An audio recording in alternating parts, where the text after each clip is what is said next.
sent you a mail why I wasn't able to participate in the meeting we had about the document in January.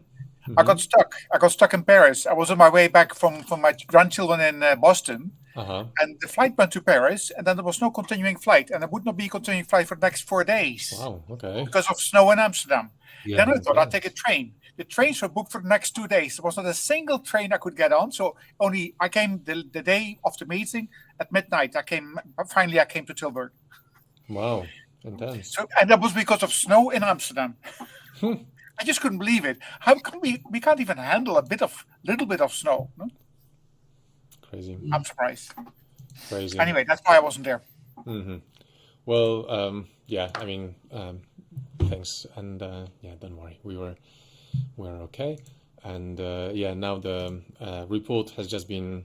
We just had the discussion with the steering committee. The steering committee is not very keen on releasing it under Man Engage name, but I will release it as Pathforge, and hopefully. You know what the logic was for that?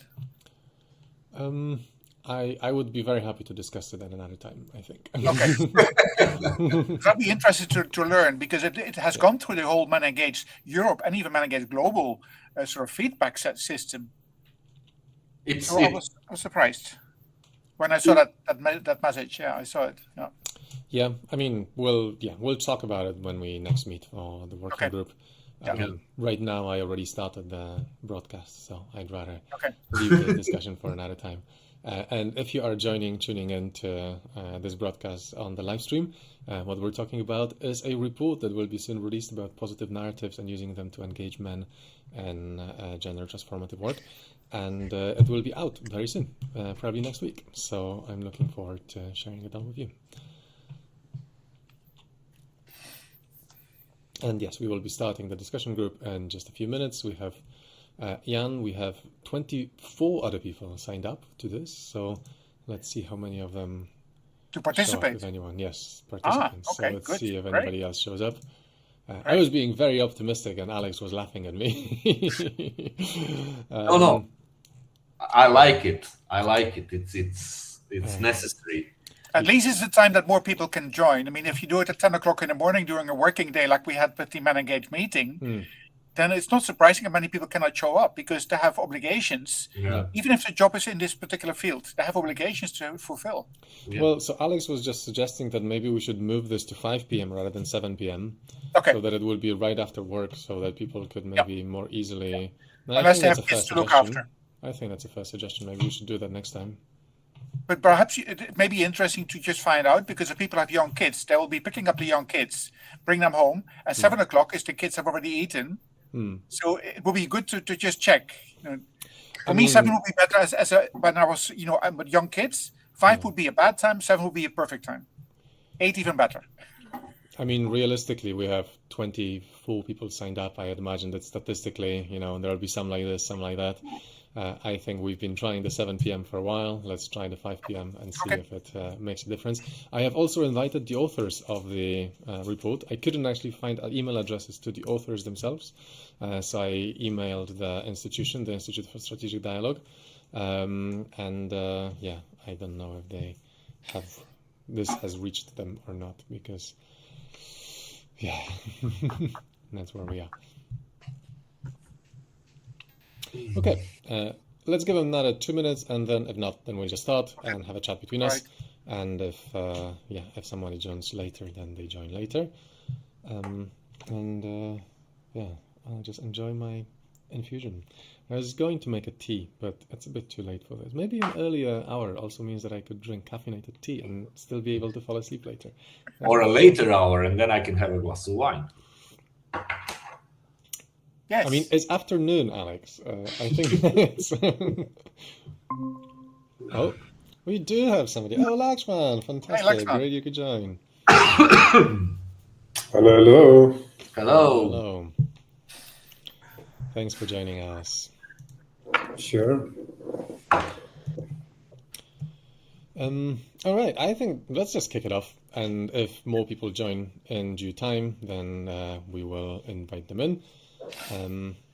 And for now, let's just get on. Let's get on with what we've got. Are you okay with that? Yeah. Let me start the counter then.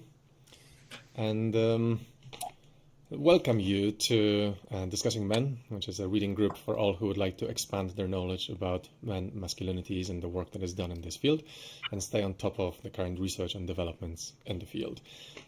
So for every meeting in this group, we select a reading that an academic article or a report or some other reading that is relevant to the discussion about men and masculinities, and then we read it prior to the group and then discuss it in the meeting. And this time we were reading a report that has come out recently from the Institute for Strategic Dialogue, which is a British institute, and the report came out in December 2025, and it focuses on fostering healthy masculinities with a specific focus on combating online misogyny or building resilience against online misogyny. So this is what we're talking about today. Before we start, I just wanted to invite everyone to introduce themselves briefly. I know we have some usual suspects in here, but just a couple of words about who you are, where you're coming from, and I'll pass it over to Alex. So hi to everyone who's watching either live stream or to you guys, hi. I'm Alex. I'm based in Malta. I'm a co-founder and the chairperson of a small NGO called Men Against Violence, existing now 11. This is 12th year actually, and our main concern is, working with men and boys in, prevention of violence. That's our we are educational, basically preventive, primary prevention work.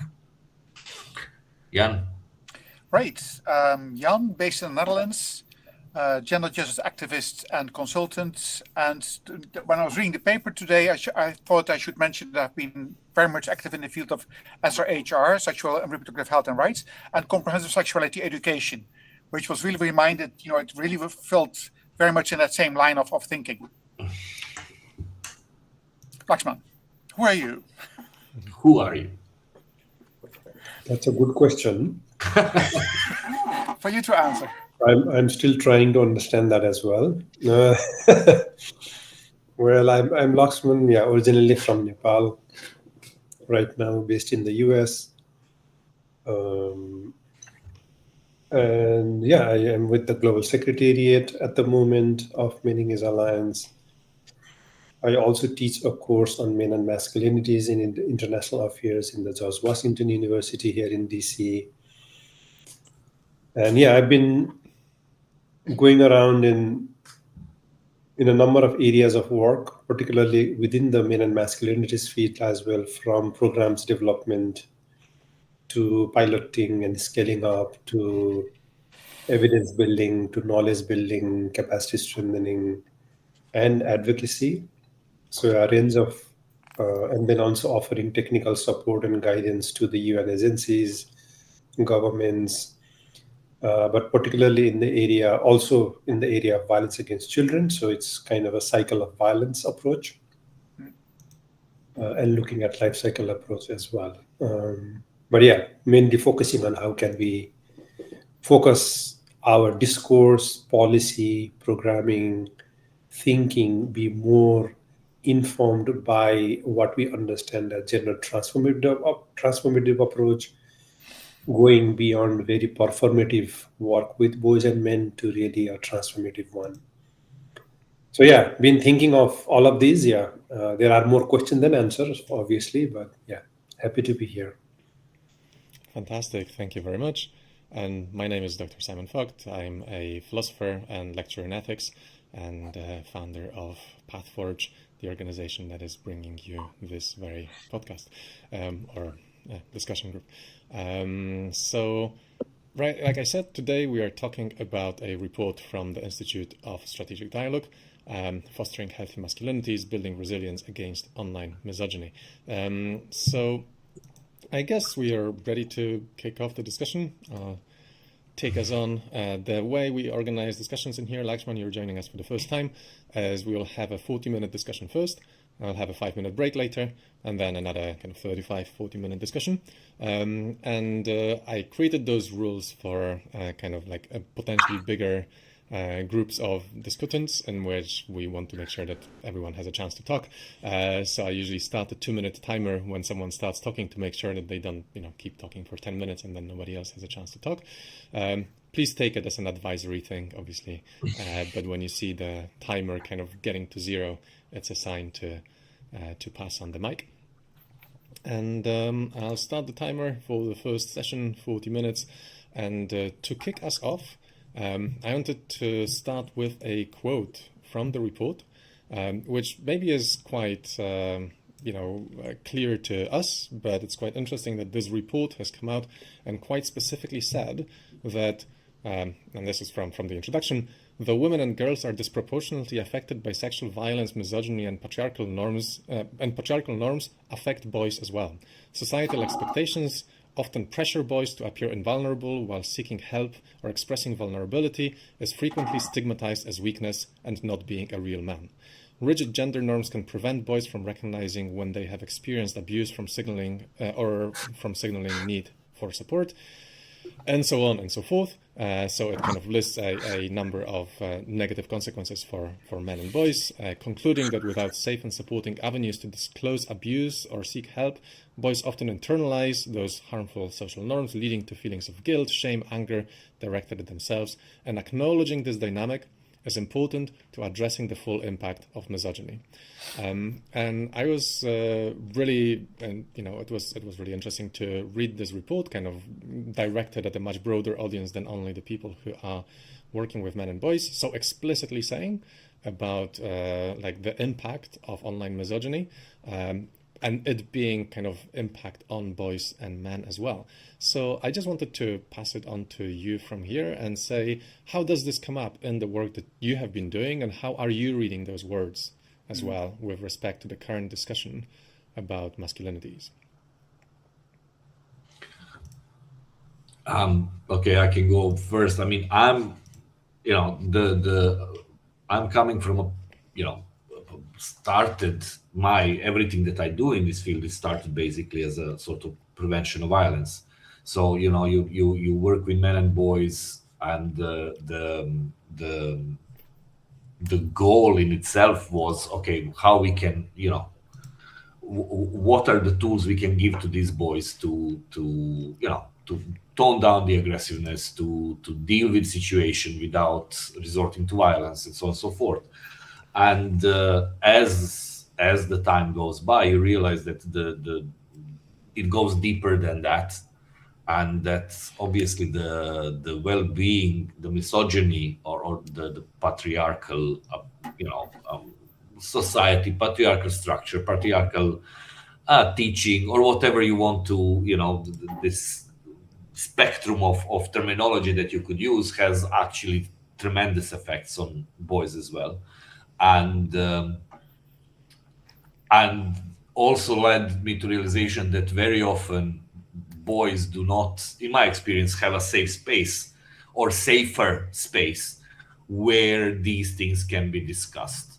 So yeah, it's for me, it's obviously a no-brainer, and probably for us who are sort of practitioner or exposed to these things, this is a very, very clear thing, that this is something that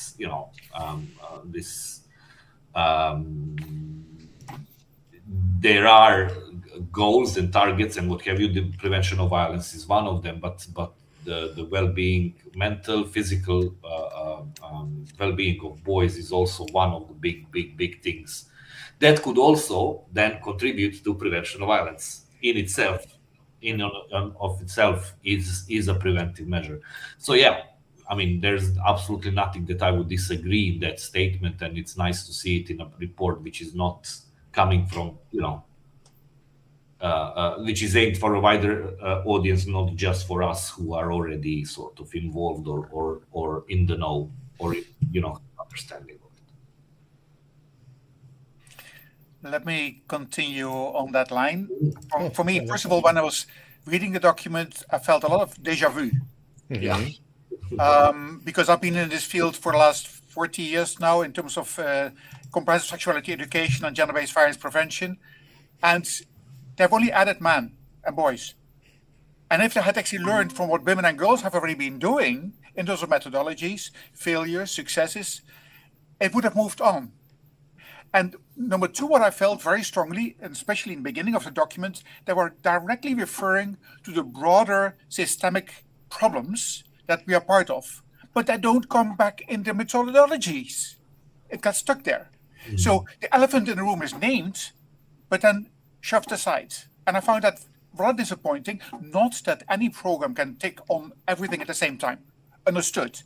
But if you acknowledge it first as the major problem in terms of neoliberalism, I mean, I didn't use the term, but it was really the systemic systems of exploitation.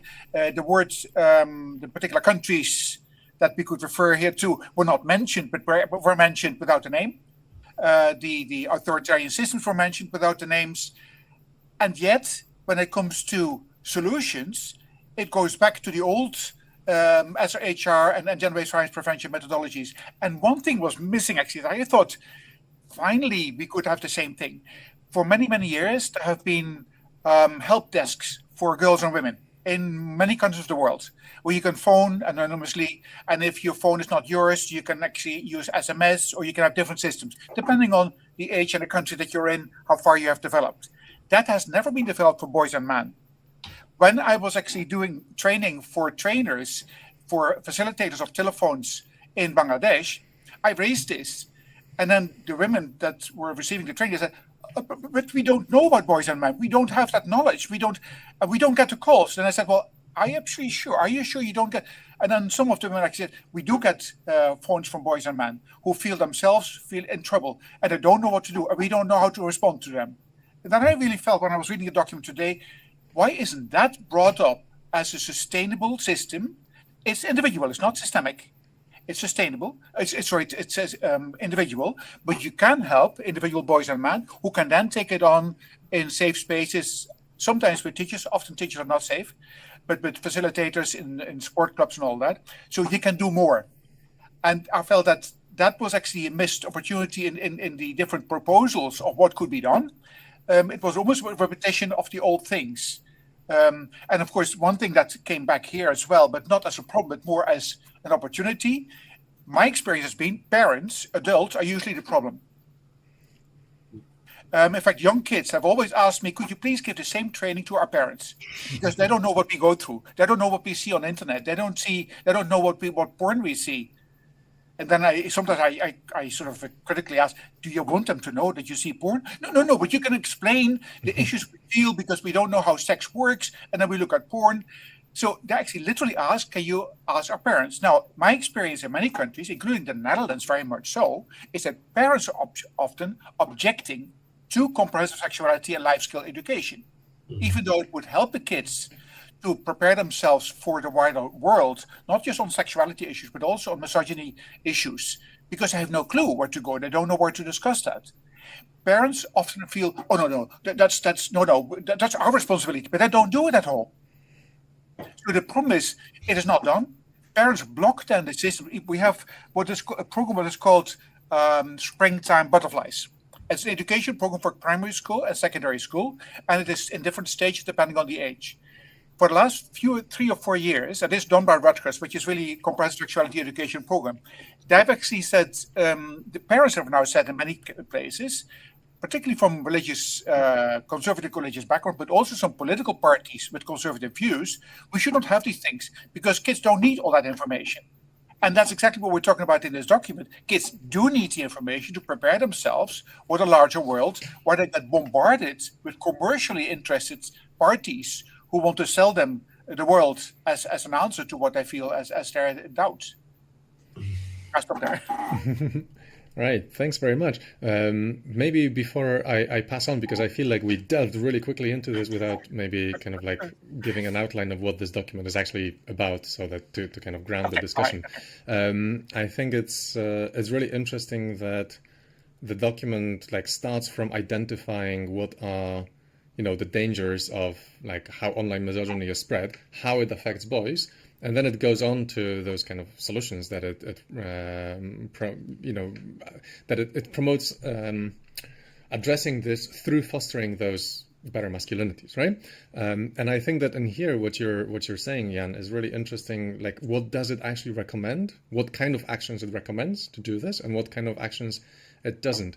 Yeah, I also felt like there were a number of things missing in there, and I also felt like maybe some of them were a bit like, here are some recommendations that left-leaning governments which have infinite resources could implement.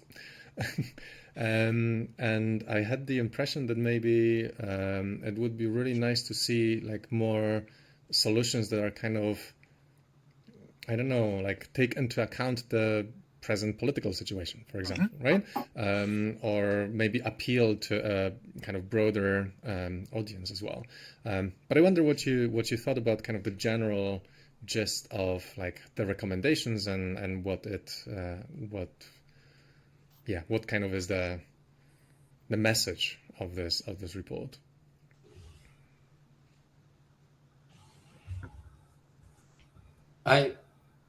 Well, in the very introduction, I actually highlighted that bit. I'm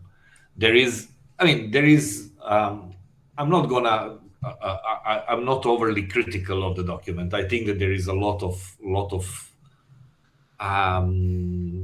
sort of run-of-the-mill kind of suggestions, and that we've heard before, uttered many of them ourselves.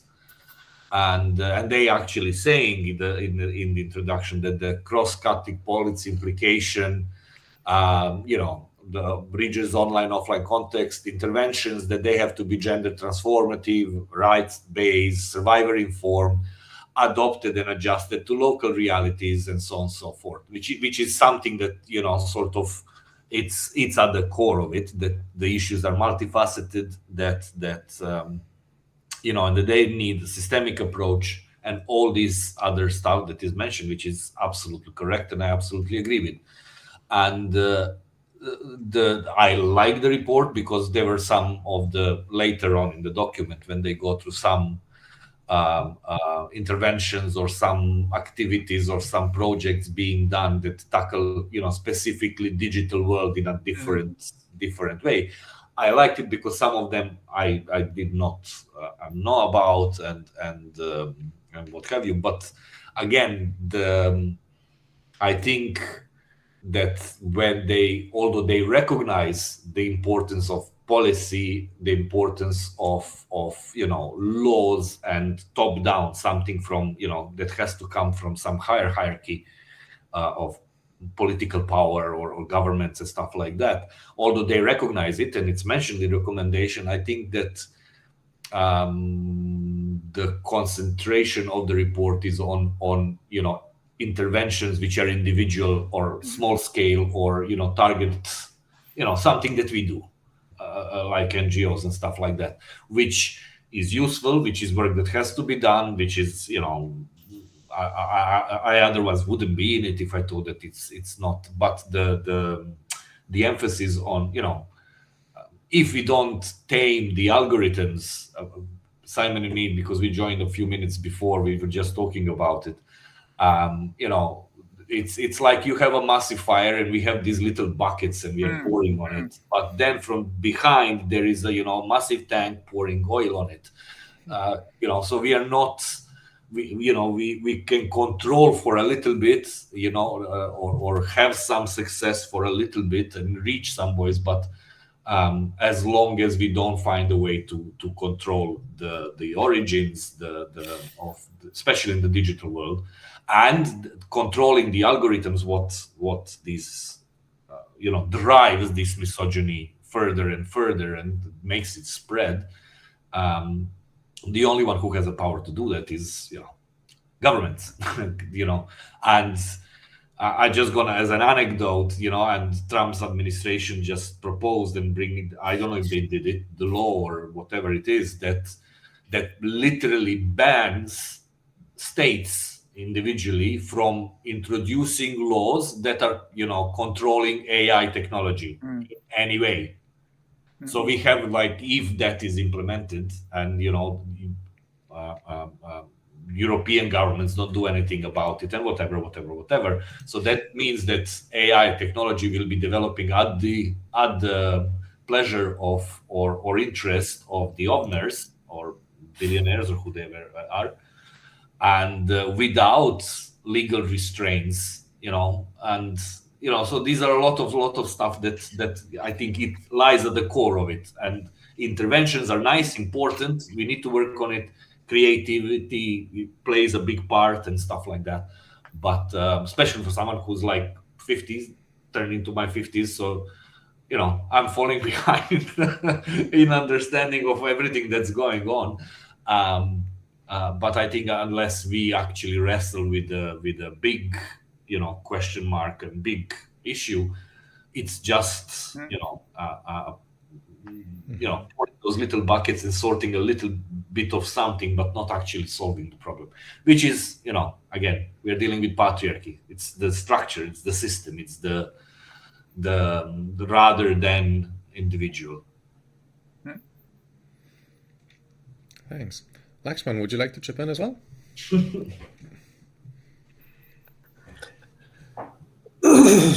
Yeah, no, I think, with starting with the paragraph that you read, I think, that paragraph actually reminds me of our second global symposium. That was when, Jan was part of the group and I was part of the group who developed the declaration. Right. Where we, that language for, within Meninges also, we have been speaking about it in a formal political document that patriarchy harms boys and men, was the very start of the document itself.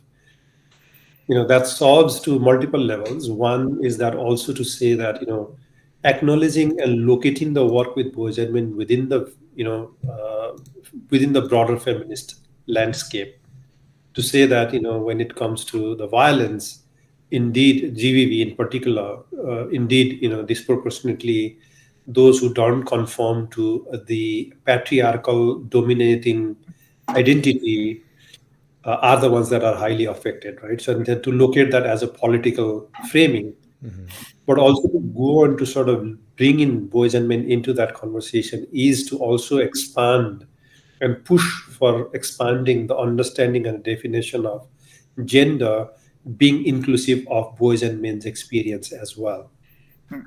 I think it solves to lay that from the very beginning, that when we then talk about or speak about gender equality or gender justice, or that obviously should include the lives of, looking into lives of boys and men, not necessarily only as calling them as perpetrators, but some people who have been socialized to behave, to have certain attitude, and that needs to be at the very fore when it comes to any prevention related work, right?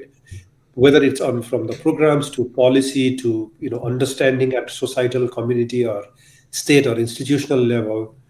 I think that really places to sort of open up the conversation that is more inclusive of just focusing on women and girls as victims, but problematizes that very traditional definition where women and girls are being kind of positioned as so vulnerable communities, as if women and girls have no power.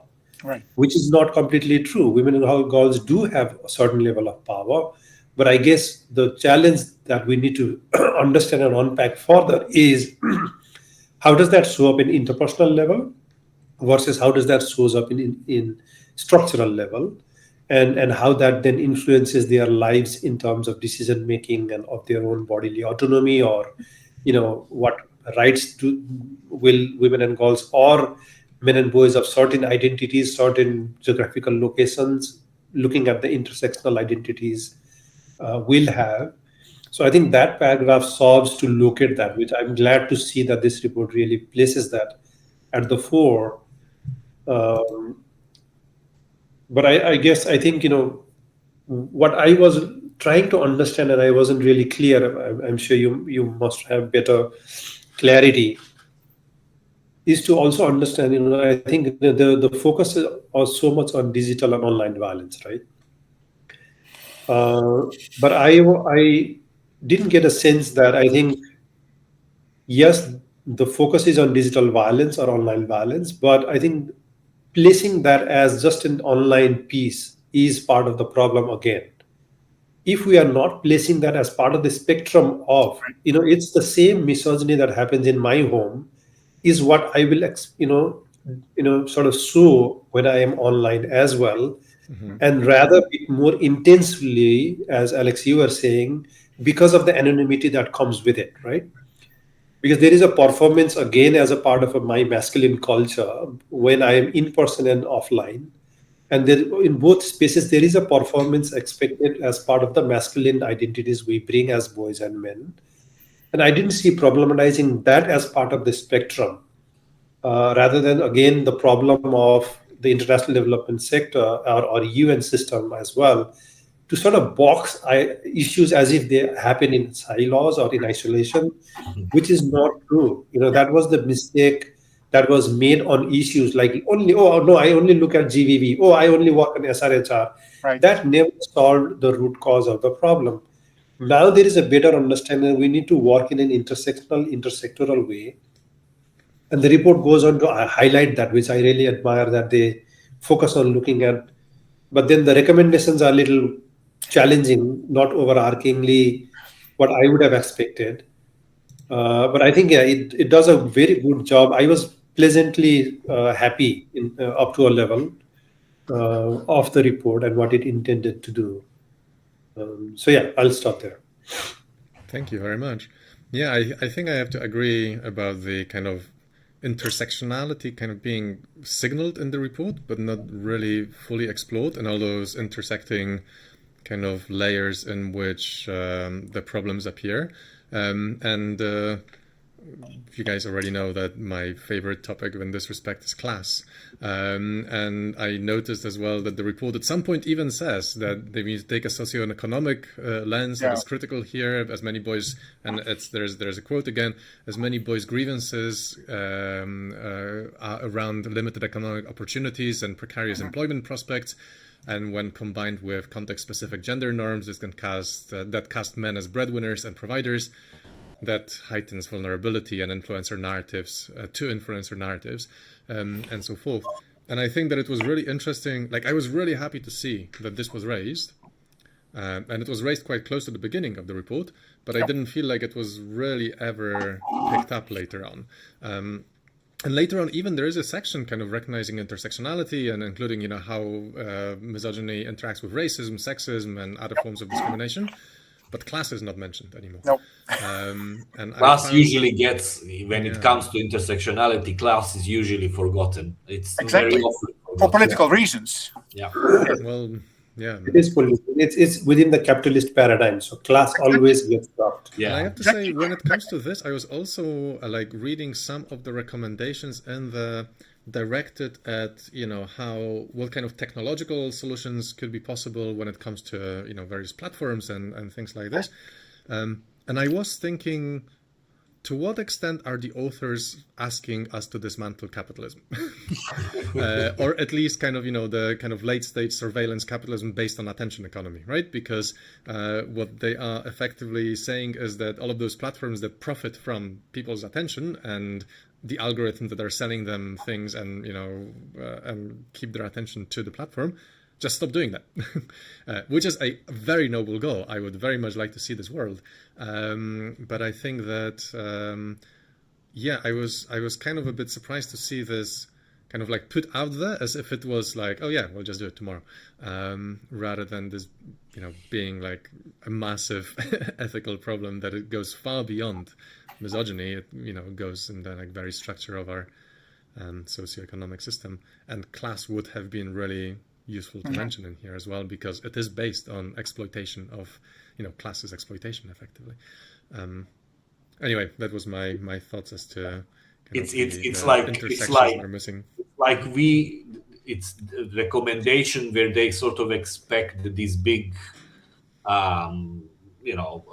social media platforms, that they would willingly introduce certain elements which would be to save and protect, and to whilst it goes against the very nature of their business, which is dependent on outreach, and often at outrage, because right. the hate, the anger, the reaction is what produces clicks and what produces money, which is what. So it's a sort of there are many people who I think would you mentioned we are asking, like, are we talking about destruction of capitalism, but there are people like, can capitalism be changed? Yeah. In a sense of for to become more benevolent and more sort of socially conscious. I don't have indication, especially coming from these, considering who are the people who run and own these platforms. There are no indication that that there is a goodwill in them to do this. Or it's not just the platforms; it's also the individual influencers. Influencers when they sell products. And what really struck me, actually, they were referring to male influencers who would then sell you cryptocurrency, this, that, and the other, and healthcare programs. They forgot to mention that the same sort of influencers, female influencers, tell the women how to beautify themselves to fulfill the need of the man. Yeah. And in fact, that was, to me, that's the maximum manosphere sort of demand. And girls and women fulfill that. They want their lips blowing up, they want their boobs breaking and all that. And that's all commercial. And women really, really suffer big, because if they can't afford it, they have to take loans. If they can't afford it, they get themselves into trouble, go abroad, come back and have go to hospitals in the Netherlands, for instance, when they have gone to Turkey and other places because it's cheap, and they come back and they had complications. And they all do that to fulfill norms which are not their own norms. It's the norms of the internet. Mm-hmm. And I was really and that's the business model. So for me, when they mention patriarchal system related to the rest of the systemic exploitation, but capitalism is not addressed as the elephant in the room, then I think we're really missing the point here. Mm-hmm. Yeah, I was feeling like that, especially with respect to some of the examples they were giving. Because, I mean, what you're describing is, capitalism kind of realizing that, we've been exploiting women's insecurities for all those years, and now we can exploit men's insecurities as well. How awesome. Exactly. And they were giving this example of Bumble, right? Mm-hmm. So Bumble is this dating app which has introduced those AI solutions that were meant to prevent people sending explicit pictures that are blurred, and also AI writing opening messages for you so that people don't struggle writing this opening message. Now, they mentioned this, and I was missing a layer of analysis in there, which failed to mention the fact that all dating apps have experienced massive exodus over the last year as dating apps become less popular. And Bumble was most likely introducing those solutions to keep their customers rather than to do something good. And not only this, but also the function that blurs the photos is free, but the function that writes respectful messages for you is not. It's a paid function. And it's a paid function that mostly male users of the platform pay for, right? So they don't mention those things in the report. And I thought that this was actually really quite important to understand the kind of intersection with, how does this work from this economic standpoint as well. But I'm really glad that we mentioned the influencers and all of this, because this was actually what I thought was really good about the report. It said, and here's a quote again, "Influencers present gender grievance as entertainment, self-improvement or humor, repackaging misogyny as relatable rather than extremist. Social media platforms amplify such content through recommendation systems, pushing boys and young men towards repeated exposure to increasingly extreme material." And I found it really interesting because they kind of go on to this like rewarding outrage for profit, but also making misogyny like fun. Sorry. Right? It's kind of like creating this kind of misogyny entertainment infrastructure in which a lot of this content is perpetuates itself because people click on it because it is made to be enjoyable, or it is meant to be somehow like the kind of thing that people would unthinkingly, without really realizing, the dangers behind it, kind of push forward. And I think that this is like, it's really identifying something really pernicious in there that is really important. And I was also really quite happy to see that the report followed this quote, saying specifically that evidence from youth surveys show that those following masculinity influencers report poorer mental health, higher levels of social isolation, and greater involvement in at-risk activities. So it's not just, it's also like focusing on the impact on men and boys. But I was really curious what you think about the fact that I think that, that they are recognizing that misogyny has become like an entertainment industry, right? That misogyny is played for laughs, for fun. And this is how it perpetuates itself. Because it just generates clicks just because it's done in a way that follows that. No, I think, if you look at the history and look at trying to understand how violence used to be celebrated so much until today, the way militarization is, valorized at the level we see right now. Yes. So anyone should not be, if we can make those interlinkages, we shouldn't be so surprised that misogyny becomes such a tool to mobilize, radicalize people. Because military has been doing that, our states has been doing that for decades. Every institutions, the political institutions, you name it, they must have done that. But now the scale and the ways it is happening to bring more this very personalized approach to enjoying the misogyny is the problem, right? So we should, those of us probably looking into masculinity should not be too surprised of doing that. Also because the fact that misogyny and there are so long existing narratives around patriarchy does already provide that level of language. The challenge that we can't cope up with it in the same level is because those who are trying to counter, will have to come out with new languages, and you don't know how people react to the new languages. Because new language, with that, we are trying to sort of bring about certain kind of transformations among mindsets on people, right? And people don't like changes that much. They enjoy, and I think, and that is where I guess some of the times I get little anxious about the conversation about looking at men's vulnerability or economic challenges that boys and men are facing. To me, I think, it depends on, I'm anxious too as well, but I think it depends on where our politics is coming from.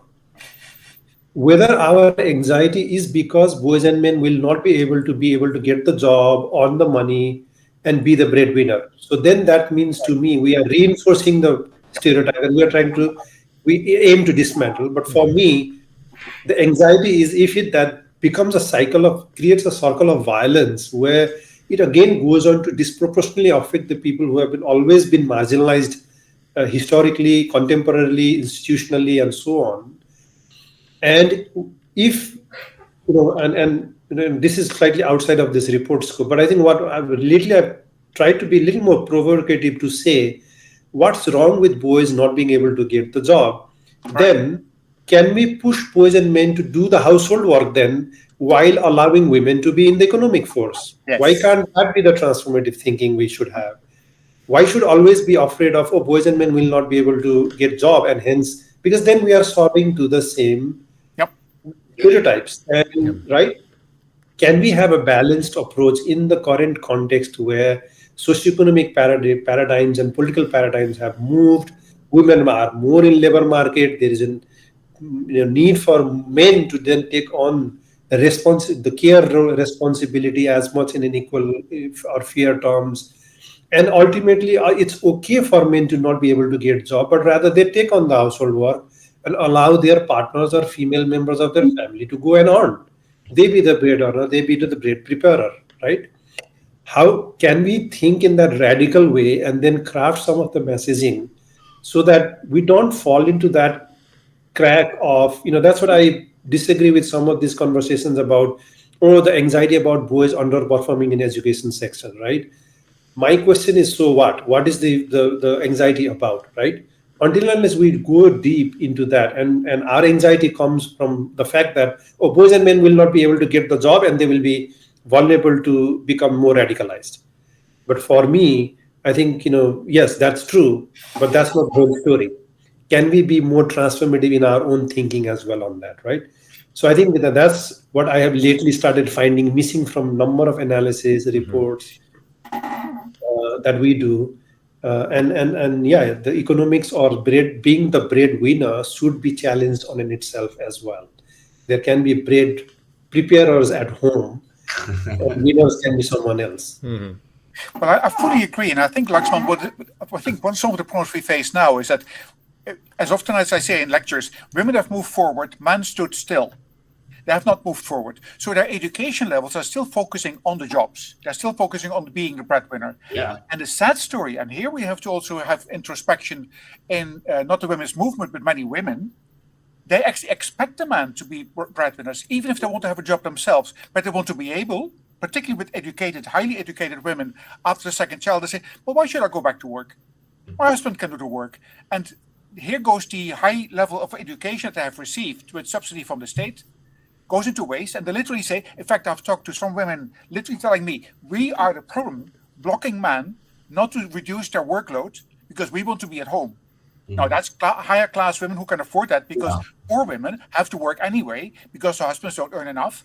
So then you have the couple both working, and they find difficulties getting their children proper education and care. But I fully agree, and I think we've been focusing too much on actually reversing the developments that have taken place and man getting the security of the old jobs again, as if jobs, I mean, the old style jobs are not available anyway.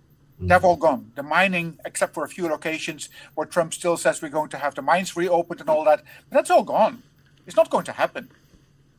So why do we even focus on that? Why not prepare for new types of jobs and help young boys to see that as something that is an honorable job, but help women to understand that when a man do these jobs, it's an honorable job. Don't think to this man, oh, these are weaklings. No, they can't. Oh, what man are these? And sadly enough, the female influencers that influence women actually really give the wrong messages, I would almost say, to many women, sadly enough, that, that's your husband's task. You should be at home. You should be enjoying yourself, this, that, and the other. That's, again, only for rich women, or rich men, for that matter.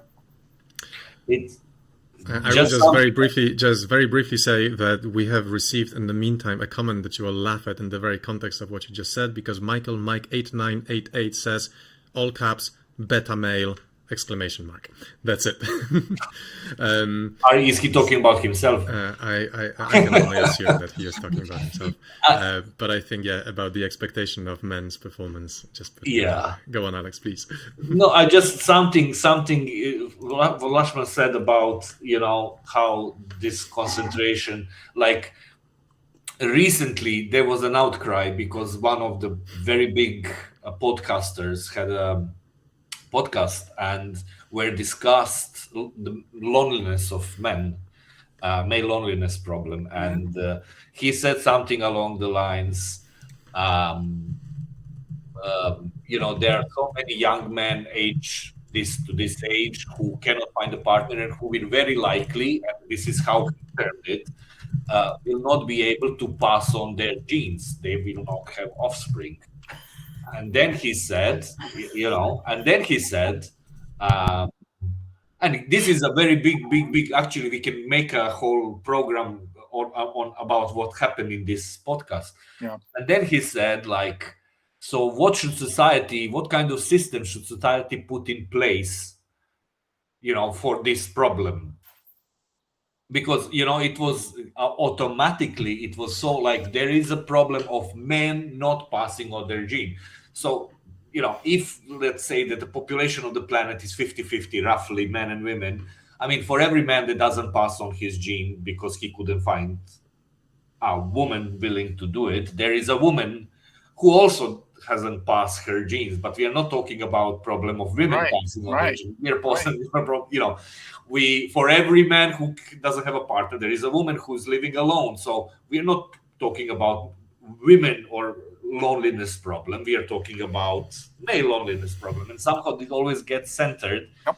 And when it's a problem of male, we are demanding, like this guy, not demanding, but he said, okay, what kind of system are we going to put in place to, make sure that this doesn't happen? And going back to what you were saying, Lashman, about, there are jobs, sort of men more in cooking and caring, rather, whilst, women are working and stuff. I think that this goes a lot when people talk about gender equality. Somehow in their minds, I think somehow this 50-50 kind of, is something that people, go to automatically. Everything is, 50-50. We share it half and half, which is not what equality is all about. The point of equality is that it should not matter who does, or Right. I mean, there was a time where I think it was the Ruth Guttenberg, what was her name, the Supreme Court Justice in America. They asked her, like, when we will have equality in the Supreme Court, when we have 5 women justices, and she said, no, when we have 9. Because in history, for most of history, there were 9 male justices, and nobody, blinked an eye, and so that's when it becomes irrelevant. That's when you have equality. So, in my personal experience, to revert to that, when it comes to sharing responsibility at home. I'm a stay-at-home father for last 13, 14, 15 years now. And it's always, there's never 50-50 in whatever you do. Sometimes you need to do 80 and sometimes you can do 30. It's even on the individual level. So yeah, that's something that and it can also be a choice. It can also be a choice between in a couple who's going to do what, and even which month or which years. And I think we're having major problems now. But when you look at the trad wives, they use religious, I would say fundamentalist religious notions of the woman should be at home, the man should be the provider. So you force the man to earn a lot of money, and you force the woman to stay at home. And you do that based on what you consider to be religious truth. That's only an interpretation of patriarchy. That's all it is, and nothing less. Yeah. So we shouldn't name it as a choice. I will stop us there. We have run out of time for this part. Let's have a 5-minute break. Unless it's something really quick, Lakshman, did you just want to quickly reply? No, very quickly, exactly that was what the issue of then class has to come in as well, right? Yeah. Do women enjoy the same level of relationship with men of all classes? Right. Not really. No. There is that capitalist, classist conversation, and how that enforces individual rather than which is informed by obviously patriarchy. Yep. But obviously that needs to be brought in the table as well. Yep. Definitely. Cool. Okay, I'll start the break timer. 5 minutes. Let's make a new tea, whatever it is that you want to do in 5 minutes, and I'll see you in a bit. All right.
Oh, for fuck's sake.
His statement was, sorry? Bovino, the one who was replaced, his name was Bovino. Yeah, but that's the one who's replaced, and the one who's coming, he has as one of his statements, it's better if minors don't know their rights. Yes, of course. And that's also what, one of the issues that we have to talk about here is if parents don't want their kids to be prepared on issues that they will require for a decent and safe life. And it's often parents that block it. I'm sorry. I mean, I had these discussions, I often say screw parents. They do not own the life of their child. And apart from that, I think the state has a duty and responsibility towards a child who is a citizen and has rights. That's a children's rights, true. Yeah, but to provide the child with adequate education, for the life. Yeah. So, if parents believe that the earth is flat, do I need to remove the globes from the geography lesson? You know what I mean? It's not. No, I know what you're saying. Yeah. But many teachers have a similar, those who are conservative themselves don't want to teach these items either. They don't want to talk about patriarchal issues or sexual reproductive health, particularly if you actually include, and that's the good thing about the modern comparative sexuality education, they also talk about pleasure. And justice and consent and relationship building, and that relationship building can also be beyond the normal heterosexual relationships. And if you do it carefully, you don't upset the kids because the kids know.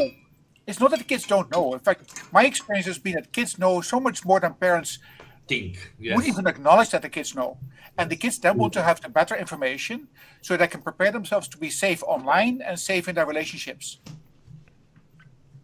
And that's, I think, one thing that should have been, maybe in the report a bit more accentuated, because the technology is moving at, at a tremendous speed, And I think, there is a lot of stuff, and I think we mentioned this before, that whilst before the kids, when they're outside, you worry as a parent. Now you have to worry when they're inside. Yes. And because you don't know what they're being exposed to and stuff like that. And I think parents need a lot of help. True. It's easy to say, parents don't, because it's partially the economy. You work long hours, you don't have time. By the time you come home, tired, exhausted, you do the bare minimum that you have. There's no. Secondly, you have to keep up with technology, keep up with X, Y, and Z, and the different apps, different platforms, right. Which I was recently asked to have an interview, like a podcast on Discord, and I had to ask, what is that? Because I did not know, and we can be, I'll just give you an example that it can be helped sort of in a different way. I spoke to 2 senior policemen from Iceland who apparently the Snapchat or whatever it's called is the most popular app in Iceland. Okay. So, and basically they went to the people of Snap and they basically said, how can we make it safer?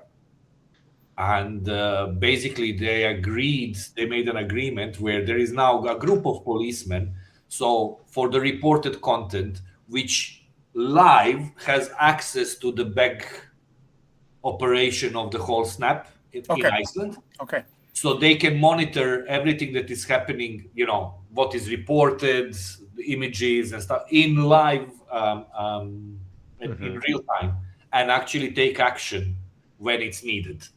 Which is something that, it's a small action, but it helps parents because that the most popular app is, at least relatively made safer by involvement of the, outside force, police who is trained to do it. Anyway. That's really interesting. It's also like in the context of what we were saying before, maybe symptomatic that it's in Iceland, which is a very rich country with a very small population. But yeah, really interesting that this is actually available. Well, let's maybe in the second part of the discussion focus on the solutions that they are offering, because I think that there is a wide selection, and I think it's also useful for us to, I guess, be generous in here and say like, well, it's just one report. Obviously, it's not going to solve everything on 30 pages, and it's only going to offer some pointers towards useful things. And naturally, from our perspective as people who are in this field and working on it all the time, we will have a more detailed, nuanced view of this. But I think it's really interesting to see what it is that they are promoting and perhaps what it is that they're not promoting as potential solutions. And to kick us off in that, I just wanted to once again read a little quote, which sounds to me very ambitious, which says that addressing online misogyny requires a coordinated, systemic approach that connects digital regulation with education, community, and design level interventions. Effective action depends on alignment across governments, regulators, platforms, funders, and civil society, paired with locally grounded delivery, as well as breaking down silos to enable coherent responses that cut across multiple policy agendas. Amen, absolutely. But I also had a feeling that it's very ambitious. And later on, when I was reading the recommendations, I felt like it was kind of oscillating between things that are kind of very local and very specific, very targeted, and things that require global intergovernmental coordination and things that are much different scale. And I wondered what was your impression of like the solutions that are being offered, and how do you see this from the perspective of what's actually likely to happen? I mean, look, they are not wrong. Let's start with that. In the sense that especially, I mean, misogyny is a global problem, and internet. And whilst maybe you could say that in each region or area, obviously there is it's localized and drenched in the local culture, local history, and expressed itself maybe in a particular way. It exists everywhere. So now you have the digital component, and with the internet and what have you, I mean, it just gives opportunity to spread as much as it can be used to work against it, of course. But it breaks those cultural maybe or territorial kind of borders, and the guy who is absolutely nobody and who should be absolutely nobody, like Tate and company, can gain audience worldwide, which is absolutely what Umberto Eco said, whilst previously a local drunk could spread his silly nonsense about political belief in a bar, with a glass of wine, and everybody would laugh at him. Now he has a getaway to the world, and so I think the everything they said is sort of okay. I understand and I agree. I think that it's a very much a wish list, or very much I want a pony kind of thing. If all this could happen and come into place, we would solve the problem. And which is, I like, as I told Simon, I like positive thinking and optimism, because but we are dealing with massive structure, patriarchal structure. We are dealing with massive financial and business interests, right. and if coming with a list of things that you to do. I mean, women have been doing it for a couple of hundreds of years in activism, at least. Right. Like this has to happen, and it didn't happen. So it's good that it's placed in a context, in a short report, pointed out. There is nothing there that I would say I disagree with. I think that the one big issue that sort of it's tackled but not much is because there is a movement between these big platforms right now. They're run by algorithms and reactions choose what you see, what you don't see, and so forth.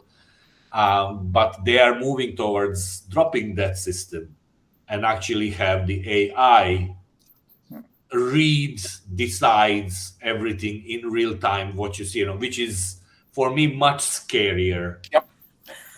Option. Okay, so this is something that also has to be sort of considered and done. And I revert back, yes, but you need political will, political strength, to grapple with this. And I think objectively, although optimistically, I want a pony, I want all these implemented, but I think having occasional success, like what I consider Iceland did with the Snapchat, for instance, which is a project idea that worked and that is working. Things like that, more practical and more down to earth, looking for some sort of cooperation with authorities, and some projects which are long-term or incorporated in the educational system are objectively the most likely things to happen. Actually, I don't feel bad about the integrated approach that I have. I mean, I actually feel good, because I think that's absolutely necessary. Yes. And if we just accept that attacking the neoliberal system behind the patriarchy is beyond this project, is beyond the thinking of this report, beyond the thinking of individual programs, let's accept that. Then at least preparing young people for the future they're going to be facing, which includes preparing parents, and not just preparing parents before they deliver a child, because that's what happens in many countries nowadays. You get the fathers involved somehow, minimal, But that could be a next stage where you actually involve parents also in the next stage. But what I missed very much, it's now completely separated. It's only focusing on boys and men, particularly on boys. And I feel what is missing here is the link with girls and women. My personal experience in doing this sexuality education, but also life skill education, has been if you have separate groups for the boys and separate groups for the girls, but also bring them together. Yeah. And successful elements are always when they confront each other with their feelings, their experiences in a safe space where they can afford to be open. And then they will often say, we don't want our parents to be there now, but we do want our parents to be informed about what we have actually been discussing here, but can somebody do it on our behalf because we don't dare to do it ourselves? Mm-hmm. And that makes sense to me as well, because parents often don't have that information themselves, including even on sexuality issues. They don't know. I mean, it's menstrual hygiene, for instance. In Uganda, this was a major issue, and comprehensive sexuality education was actually teaching the boys and the girls together in school what all this menstrual hygiene meant. The boys were actually then helping to make sanitary napkins because they were not available in the market and or not affordable for the people. So the boys learned all the details, and then we checked with the parents. And I wanted to really talk to the fathers. What did I feel about this being done and the boys having to go through that sort of things? Is that something that boys want to know? And then the boys themselves said, of course we want to know, because these are future partners. And then when I had long discussions with a whole group of fathers, some of the fathers literally said, this whole program of menstrual hygiene in this remote school has really changed our minds, because we never allowed our wives and our daughters to hang their underwear in the sun, because then other people could see it. So it would hang in the shade under the roof, which meant it was moldy, it was getting infected, and then the fathers would have to pay for medicines, antibiotics to treat that.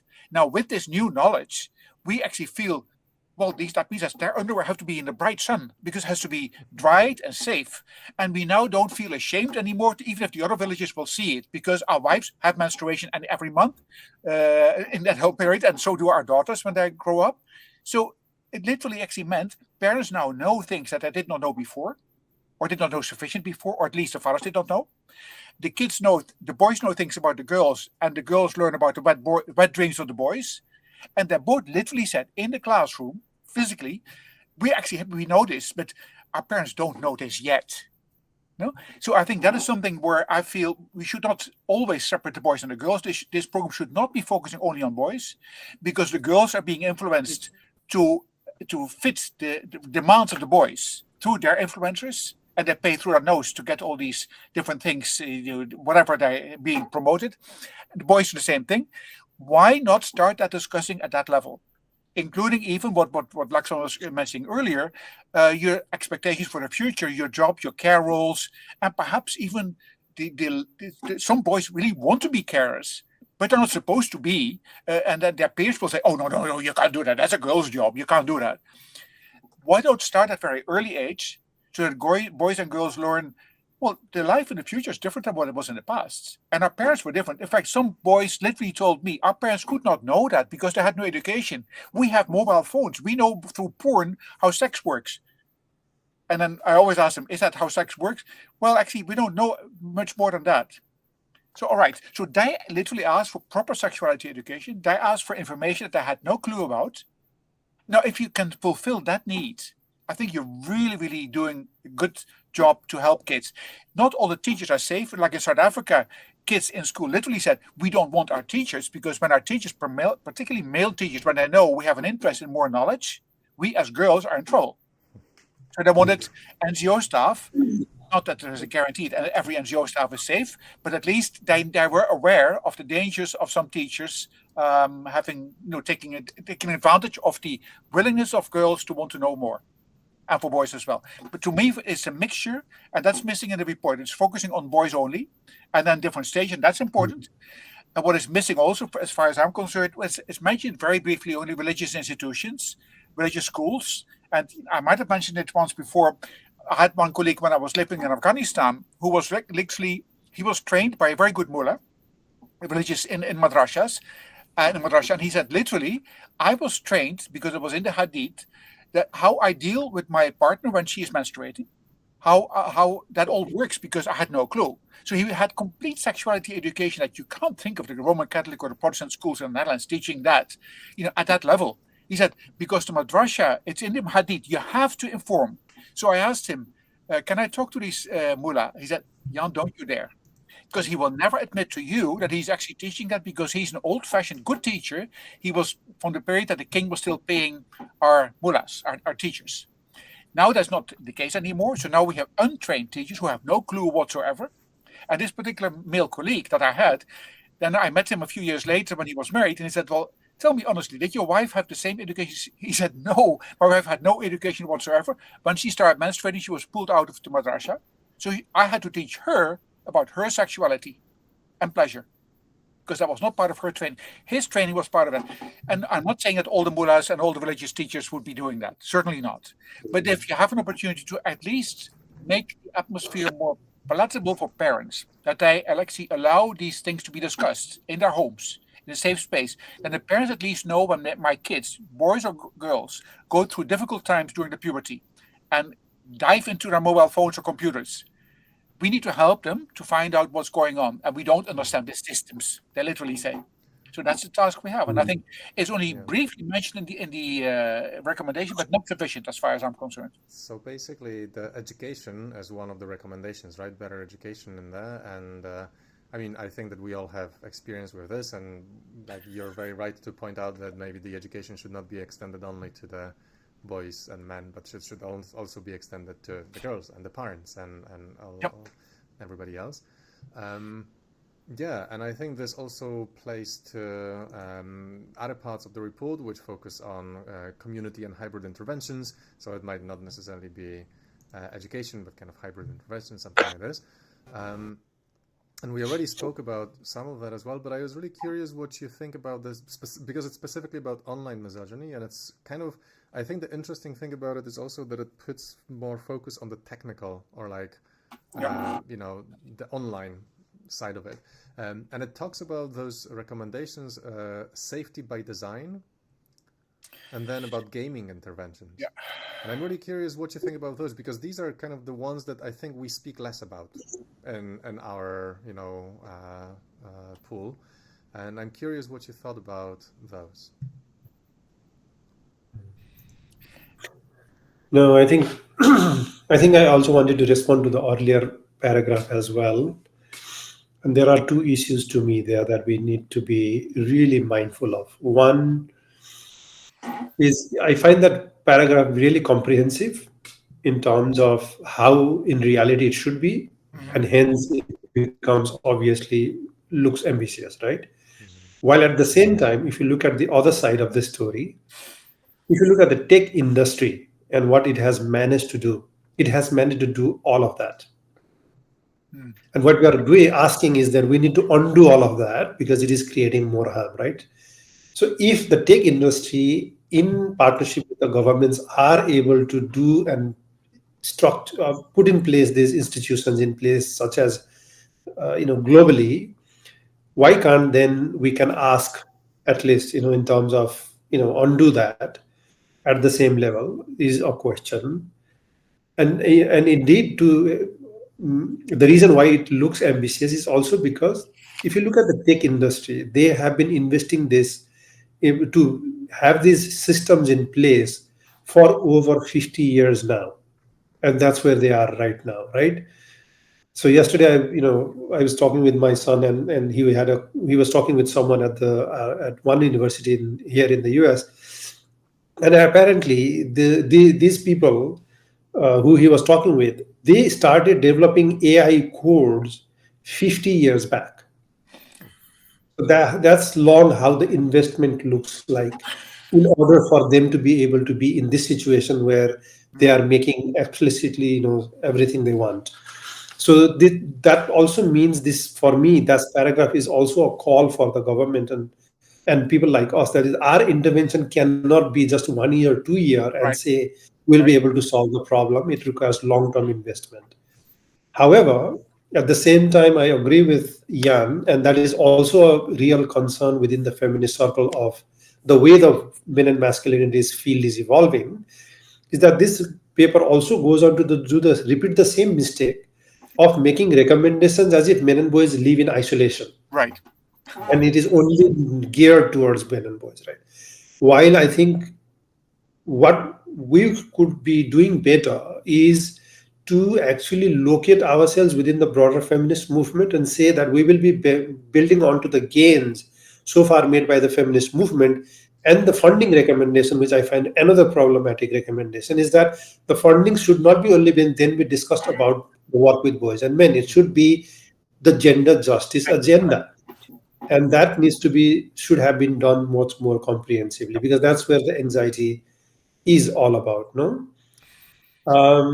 But I think, again, as I said earlier as well, Simon, to come to your point now, is also that that's the mistake we all are doing, or I'm sure it is also by design, it is being informed by somewhere. And particularly any interventions that we are doing is designed and sort of thought by the funders of, because they do come with, this is what the money is only for, you can do this, only not that. While it requires this and that and everything, right? So the interventions, the way they are being recommended also becomes challenging, because if we are so specific, we can't make contextualized versions of interventions that will actually meet the need of those communities. So again, they're looking at only addressing our online spaces. That to me is part of another mistake, by not placing that as part of the spectrum, and online misogyny being part of the conversation. Also, one point to realize is that this is also an example of how everything to do with boys and men becomes privileged. That's how patriarchy works. Is because then suddenly someone is talking about boys and men, and now we need to be focusing on all of that, and it's a problem. Yep. Mind you that the incel space was actually first started by a female single woman in Canada. Then it was hijacked by men saying, oh, we need that kind of space, and her space was hijacked, and now we call them incels or manosphere, right? So we need to also understand how men's power and privilege has been utilized in order to super dominate. And now it's happening the same on the other side for us now. With those of us who are doing this work are so fond of gaming industry, the app you were talking about, Alex. And I think it's much bigger than that. We can't just look at, because what the tech industries have done is not only instituting systems, they have shifted cultures, right? They have shifted relationships. They have shifted attitudes. And I think if we are only looking at our gaming industry is the solution, I don't think that will do justice to the problem we are handling. Now, I think we're also dealing with funders who now want to focus on particular things. A few years back, I was asked by UNFPA to develop a project in Bangladesh focusing exclusively on boys and men, particularly on boys, to prevent gender-based violence. I said, I'm sorry, I can't do only focusing on boys, because the world in the villages, and it was part of a rural program, does not exist of boys only. It exists of all. In the end, we developed a program that is still running. It's about 10 years now, funded originally by the Dutch government. And I don't know who's funding it now. And the original design was that the young people themselves would do the basic research, as peer research, boys and girls, because they are much more able to get from the young people in the villages what the problems are in terms of their knowledge, the lack of knowledge, and also how it changes over time. Because at that time there was no, there was internet for porn, but there was no internet for sort of the system that you have now. The manosphere was there, but at the beginning only. And it has worked very well, because these young kids themselves developed a program. They said, we set the priorities because we know what we need. We also need to involve the parents. So make sure we get the funding for that. Now, because the program has been running for quite some time, they actually developed many, many more things over time based on the actual needs. Now, that's, of course, it's one program in one country. It's a small country with lots of people. So if you can actually develop that, and you then realize we're doing something that all of us benefit from. And the kids themselves, if we don't involve the parents, they don't know what we are going through. And it's the boys and the girls. So I think we have to stand up against funders. And I really had to make a point. I said, well, sorry, I'm not going to do this project if it's only for boys. And he was a bit taken aback. And later he actually acknowledged, he said, yes, actually, you're right. I mean, I really felt, finally, we've seen the light. We're going to focus on the boys. And I felt you see the light, but a bit wrong. The light is dimming. It's really interesting because I guess we are always going to struggle on the line between, the ideal that we want to achieve versus the fact that, funding comes in chunks and funders like projects that are focused on something and have a deliverable and that end within 1, 2, or 3 years or something like this. And there is no such thing as funding for solving patriarchy, right? There is funding for a project that engages a certain demographic into a certain thing in a certain context, right? So, yeah, I wonder, do you think that this report in this case has offered some sort of, insofar as we need to surf the line between what we would want and what's realistic, do you think that this report is offering something that might actually open, the right sort of windows and right sort of doors to the people that are reading it?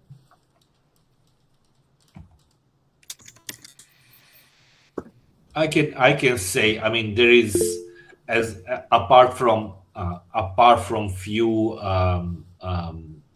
projects or technological some sort of solutions that they left as an example.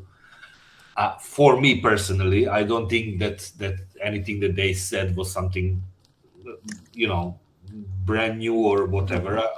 I think that it's nice to maybe see it so compact.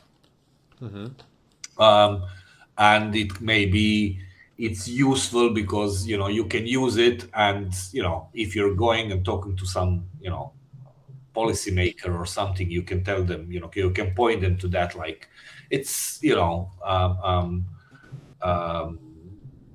these people that these are these projects, these are the things that can be done, like something sort of as giving as an example and things like that. But going back, I think they did mention it about funding in the report that needs consistency, and this is the thing. That funding of projects, it cannot be just funding of projects. It has to go beyond producing a tangible over 2 or 3 year period that over more than a political cycle of 4 years or 5 years. A politician can say, this is this tangible thing that we sort of financed. There are projects there. I read the bystander approach that somewhere in the States they did it over like literally 20 years, starting with kindergarten and revisiting and having intervention with this same group of people, boys and girls, every 2 years or something like that. 11 interventions over until they finished university, and their understanding of sex, gender, consent, equality was massively different from the general population. But it took them 20 years. Right. So, until we realize that these are problems that need long-term thinking, and until we find politicians or political will to find these projects or education or whatever, that in 20 years somebody else will take credit for, but it's for the well-being of the, our kids, our society and what have you. It's not gonna change. So I think that is the main part that maybe also should have been emphasized more. So the solution is not only solving capitalism, but also solving all the woes of democratic systems. What is missing for me is really the acknowledgement of the problem by politicians. Because if politicians can find money for roads, they can find money for new army machines, tanks and all that.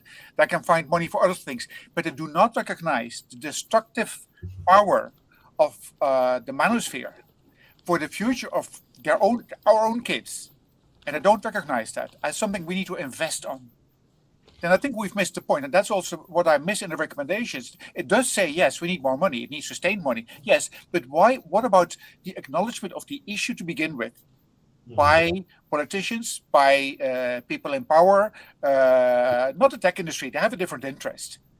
They need to acknowledge simply that they make money out of that. But if they start acknowledging and they're being forced to acknowledge that actually we are creating a problem for the future generations. And once you do that, then you start investing and we can address it. I mean, there's so many elements that have been mentioned here. The we call it the peer trainers in different countries, like in Lao PDR. I've seen a good program that's really through peer trainers in schools, so not the teachers, same age group, usually 1 or 2 classes higher, but with the same education, same level of education. And they do it in the industries as well in Lao PDR, and they're successful because they actually help adolescents to get all the knowledge they require, but also to prepare them for the onslaught online, so to speak. How can you prepare yourself for the onslaught online, which parents will not know about, which teachers will not know about? Teachers will get, oh, that's a wrong term you've used, out of the classroom. No, if you help the kids through peer trainers to understand, first of all, why you're using that term. Do you know what it means? You know that somebody else doesn't like it. No? And I think once we do that, and once you acknowledge that, you can go much further. But that requires the acknowledgement at the top of the issue as a problem. And that's missing in the report. Yeah, no, I think one challenge I was seeing as well is that, again,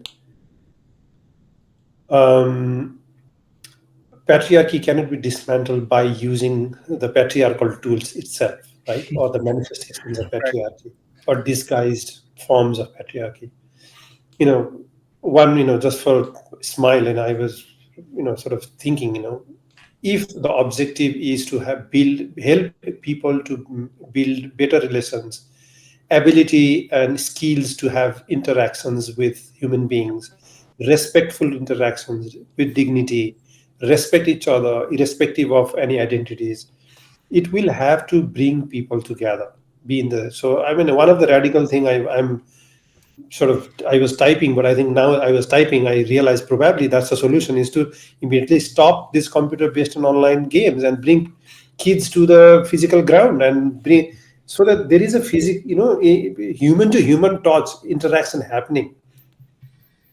All the positive sides of internet and solutions it brings, but I think looking at the problem side, I guess if the intervention is more about generating equality, generating sentiment, emotion, empathy, building skills of, treating people each other well and fine and fair, that could be one.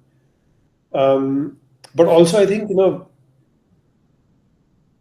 this work of gender equality, we need to be better in presenting our agenda as one of the very key solution to all the other problems like democracy, right, or economic inequalities, or any kind of. So presenting this as a viable solution to every other bigger problems that we are observing right now. The wars, for example, is because of all male ego, right? So if Trump would have raised being very sensitive, emotional being, Trump wouldn't have, as an example, just for a. Yes. You never, but not to say that he would have definitely transferred, but I think, there's a likelihood of people being more, attached and human to each other and treat each other well. Absolutely. Okay, so we have a couple minutes left, and I just that was a very good ending note, Simon. Yes, a positive ending note. Yes, absolutely. Well, I wanted to just highlight that we are a difficult audience for this report, I think, because we know a lot about the subject and we work in it, and we notice a lot of the things that are missing. And I think that a lot of the comments that we had in here were really kind of, why isn't this 30-page report actually summing up all of the knowledge that we have about the field that requires, 5 books to really sum them up, right? So I also wanted to kind of give justice to the authors and say that it's actually a very comprehensive, report tackling or raising a lot of issues that maybe for many people who are not actually working in the field are not at all that obvious. And maybe it is useful to see them. And I think that what the report does quite well is it gives a lot of examples as well. And a lot of those examples I didn't know myself. Yeah. But I think that in terms of illustrating the kinds of mechanisms that can be there and all of this, it's generally a positive force. And I think that it would be what you raised in here regarding the fact that the lack of a broader context and limiting it just to boys and limiting it just to online and all of this kind of ignores the intricacies or complexities of the interconnected systems that we are talking about in here. So that would definitely, like, at least an acknowledgement of that would be useful. But I think in terms of just, being the signpost that you can refer to when talking to people who are maybe outside of the space, it has its merits, definitely. So I don't know if you have any last parting thoughts. I wanted to finish on something positive in here as well. Maybe you also have some thoughts that you wanted to mention. Yeah, it was nice that we had Rahmat with us tonight. That it was not the usual three of us, the usual suspects. Yes. So do come next time as well, Lakshman. Yeah. Please. I will try. And if you have a suggestion what to discuss, we are also open to suggestions. Well, I wanted. Please go on. Mm-hmm. No, I mean there could be. There is a book called, Feminist Curiosity, and that I find really interesting. I keep going back. Okay. Yeah, something. But I think, I mean, as a closing point of this report, I think is one of the ones that I really enjoyed as well. Not that I enjoy many reports that come out recently on the topic. I get not really happy at the end. But this report is not that doomed as well.